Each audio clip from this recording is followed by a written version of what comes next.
நீங்க என்னடா இங்க? அண்ணே விடியதுக்குள்ள இந்த இடமே சாம்பல் ஆகணும்னே. சாம்பலாக்கி சாப்பிட போறிய இல்ல அதை வச்சு வேற எதுவும் சாதிக்க போறிய? மதம் ஒரு அபின்ற அது இதயமற்ற உலகத்தாரின் இதயம்ங்கிறார் மார்க்ஸ். எல்லா மதங்களும் அன்பத்தானடா போதிக்குது. பிறகு எங்கிருந்தா அது வம்பு வருது? அது ஏன் வருது, எப்படி வருது? என்னைக்காவது நீ யோசிச்சியா? நான் கொளுத்துவேன். முறுக்க நின்ன அண்ணனு கூட பார்க்க மாட்டேன். அன்பாக்கான என்ன சொல்லிட்டு இருக்க? அன்பா சொன்னா எதுவும் மண்டையில ஏறாதா? கத்தியில காட்டுறது புத்தியில காட்டுறா இங்க வந்து நிப்பியா? இந்த குறியும் வெறியும் உழைக்கிறதுலயும் புழைக்கிறதுலயும் காட்டுறான். தடுக்கிறதுனால உங்களுக்கு என்ன கிடைக்க போகுது? சலிமே,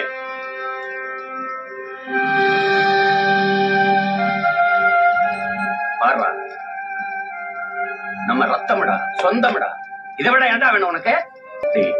நம்ம சாதியா ஒன்னா இருந்தா மதமா பிரிப்பாங்க, மதமா ஒன்னா இருந்தா சாதியா பிரிப்பாங்க. ஒருபோது நம்மள ஒன்னா இருக்க விட மாட்டாங்க. நம்ம ஒன்னா இருந்தா வாழ்க்கை பண்ணா, இல்லைன்னா மண்ணா. இதை நீ புரிஞ்சுக்க.